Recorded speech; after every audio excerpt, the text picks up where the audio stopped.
तो आप AIMIM के एक जिम्मेदार और रियासती सेक्रेटरी होने की हैसियत से इस बयान को किस तरह से देखते हैं? सबसे पहली बात मैं ये बात कहूँ कि ईश्वरप्पा ने जो अजान के ऊपर और अल्लाह के नाम पर जो गुस्ताखी की, इसका मैं कंडेम करता हूँ। ईश्वरप्पा को ये मालूम होना चाहिए कि जब उनका पार्टी का सरगना, जब नरेंद्र मोदी जब अपनी स्पीच के अंदर जब अजान का वक्त आता है, अजान जब सुनाई देती है तो खामोशी से होके अजान पूरे होने तक खामोश हुआ वीडियो भी पूरे सोशल मीडिया में वायरल हुआ है। इन लोगों के एजेंडे ऐसे हैं कि वक्तन फक्तन बदलते रहते हैं। जब इलेक्शन आ गया है, जैसा ही इलेक्शन कर्नाटक में हुआ है तो कुछ इनके ब्रांड एंड फायर एम्बेसडर्स, जो नाम से इनको सो कॉल्ड बीजेपी के लीडर बुलाया जाता है, इनकी कारकर्दगी तो यही है कि 40% कमीशन लेके हमारे बेलगाम के ही एक रूरल एरिया के एक कॉन्ट्रैक्टर की जान लेने का आरोप इन पर है। ये भला ये सोचना चाहिए कि किसी को बदनाम करने से पहले अपने गिरबान में झांके। और सबसे पहली बात मैं ये कहूँगा कि ईश्वरप्पा को अजान को पुकारने के लिए, अल्लाह को पुकारने के लिए अजान नहीं दी जाती। इंसान को हिदायत के और सही रास्ते पे बुलाने के लिए अजान पुकारी जाती है। ये इस्लाम के बारे में स्टडी करना इनको बहुत ज़रूरी है। और ऐसे वक्त में किसी कम्युनिटी को हर्ट करना इनका ही एक एजेंडा है, जो RSS का एजेंडा है, वो बीजेपी का एजेंडा है। ये बेस RSS के लोग हैं। कर्नाटक के अंदर बीजेपी को बनाने में, संवारने में पूरी इनकी ज़िंदगी अपनी खपाए हुए हैं ये। और जहाँ जहाँ पे भी ये जाते हैं, यहाँ पे अपना ये जो आग उगलते हुए अपने भाषण में यही इस्लाम को, मुसलमानों को ये कहते हैं। और जब तक इन लोगों पर, मुसलमानों पर हिंदू मुस्लिम या पाकिस्तान नहीं कहेंगे, जब तक इनको सेंट्रल की जो गवर्नमेंट है या RSS है इनको प्रमोट नहीं करेगी। इनको खुद को मालूम है। इसीलिए मैं ईश्वरप्पा को ये कहना चाहता हूँ कि पहला अजान क्या है ये पहला सीखने दो, समझ लेने दो, फिर बाद में बोलेंगे तो बेहतर रहेगा। अगर कोई इसके बदले में उनके धर्म के बारे में बोला तो बहुत जल्दी इनको तकलीफ हो जाती है। जब मंदिर में घंटी बजाते हैं तो घंटी की आवाज़ भगवान को सुनाने की नहीं है, अपने मन को एकत्र करने के लिए घंटी की आवाज़ बजाई जाती है। अच्छी तरह कोई स्वामी से पूछ लो, ये ऐसा नहीं है कि भगवान सो गया है अगर मैं घंटी बजा रहा हूँ और घंटी से भगवान जाग जाए मैं आ गया हूँ। ये बात ऐसी नहीं है। अपने मन को एकत्रित करने के लिए घंटी की आवाज़ और घंटी की धुन बजाई जाती है। ये हमने मुसलमानों को अच्छी तरह मालूम है। उसी तरह एक अपने, मैं कहूँगा कि वो भी आदम की औलाद है, उसको भी समझना चाहिए अल्लाह की अजान क्या है। जब अल्लाह की अजान की आवाज़ जब ये बिस्तर पे पड़ा रहेगा आखिरी दौर में, जब इसको अल्लाह बहरा है या सुनता है या देखता है, मालूम पड़ेगा इसको। तो इस तरह के मुसलसल स्टेटमेंट सामने आ रहे हैं, कंटिन्यूस इस तरह की बातें सामने आ रही हैं। हाल ही में यत्नाल ने इस तरह का एक पूरी मुसलमान कौम को गाली देने का काम किया। पहले देश के मुजाहिद आज़ादी टीपू सुल्तान को बराह रास्त उन्होंने गाली देकर मुखातिब किया। आपके नए कौमी सदर बैरिस्टर असदुद्दीन ओवैसी को भी उन्होंने बुरा भला कहा। तो इस तरह के बयानबाजी का सिलसिला जारी है, बावजूद इसके इन पर कानूनी कार्रवाई क्यों नहीं होती? इसके ऊपर तो कानूनी कार्रवाई हो चुकी है। मैं लास्ट में अभी आपको लास्ट टाइम जब प्रेस मीट में बताऊँ, दावणगिरी के अंदर हमारे दावणगिरी के सदर शोएब अली खान ने ऑलरेडी उनके ऊपर FIR दायर किया हुआ है।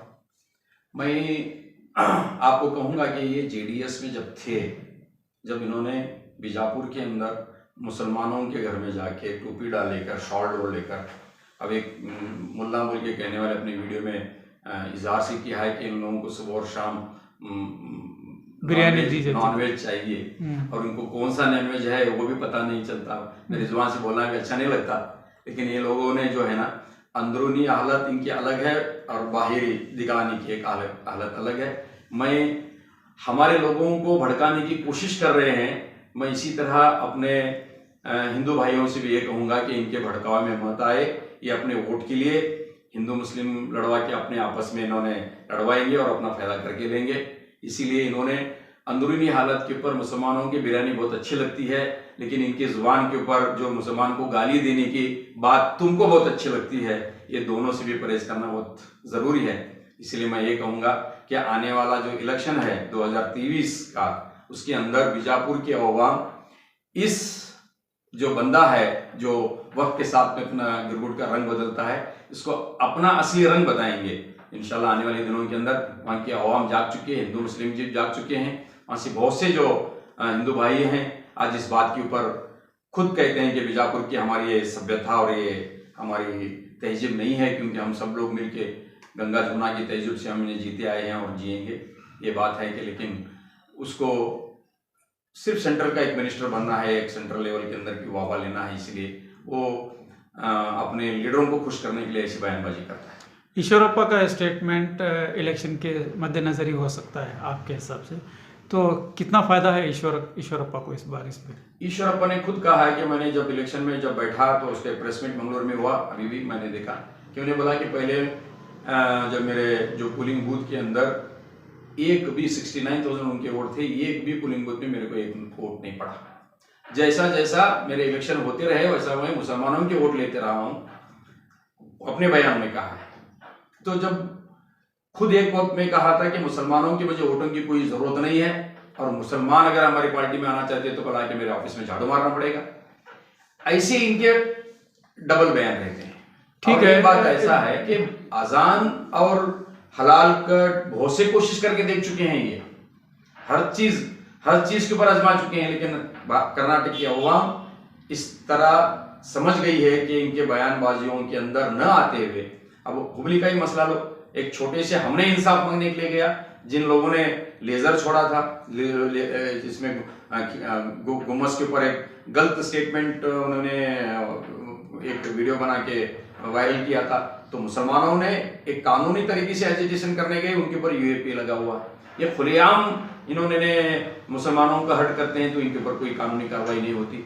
इसलिए नहीं होती कि यही जो पूरी गवर्नमेंट की मशीनरी अभी इनके साथ में है, जैसा कि उनका एजेंडा ही है कि ऐसे लोगों के लिए उनको गवर्नमेंट ही प्रोटेक्शन देती है, इसलिए हमको गवर्नमेंट बदलना ज़रूरी है और गवर्नमेंट के अंदर सेकुलर पार्टियों को लाना ज़रूरी है, और ऐसे लोगों को इस इलेक्शन के अंदर बहुत बारीकी से लेके अपना कदम उठाना ज़रूरी है। जब मुसलमानों के वोट लेकर मुसलमानों के जज्बात को हर्ट करने या मजरूह करने की कोशिश ये लोग करते हैं, तो बावजूद एक मुसलमान बड़ा जुमरा इनके साथ क्यों रहता है?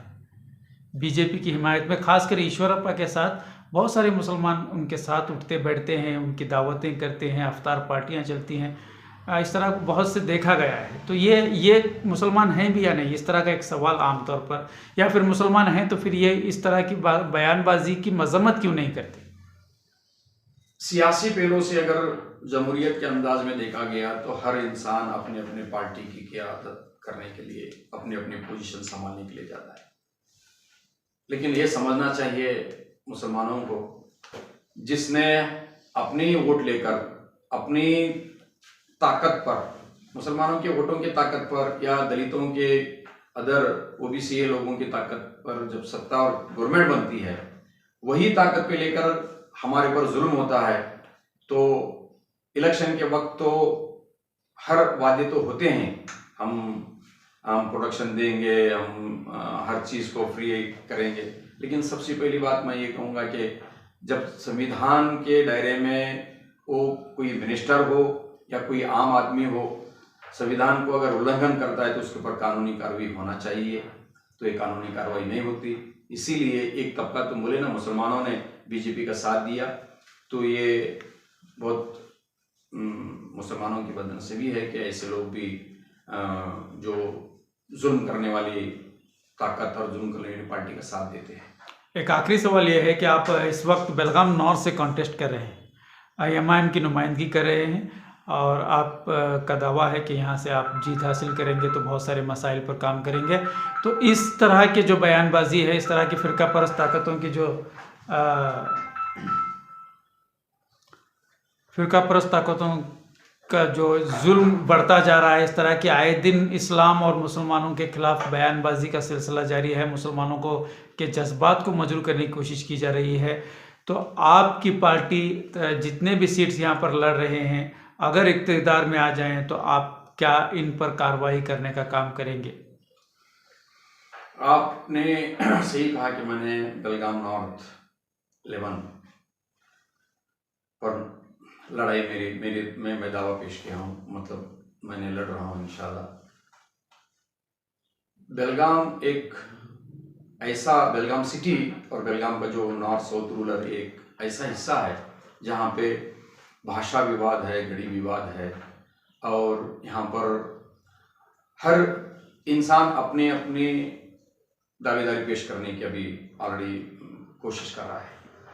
यहाँ पे लिंगायत कम्युनिटी डोमिनेशन पर है, मुसलमान फर्स्ट नंबर पे डोमिनेशन पर है, मराठा कम्युनिटी डोमिनेशन पर है, दलित, ओबीसी, क्रिश्चियंस अपने अपने एक मिकदार पर है।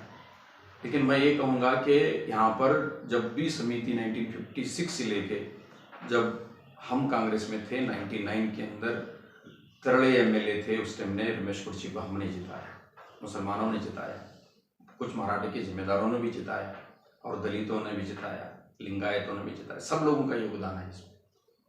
उसके बाद जब कांग्रेस का सिलसिला कंटिन्यू चलते रहा, 2018 में कांग्रेस ने 4 बार जीत हासिल कर करके अपनी सीट गंवा ली। उसके बाद यहाँ पर बीजेपी का सत्ता आई।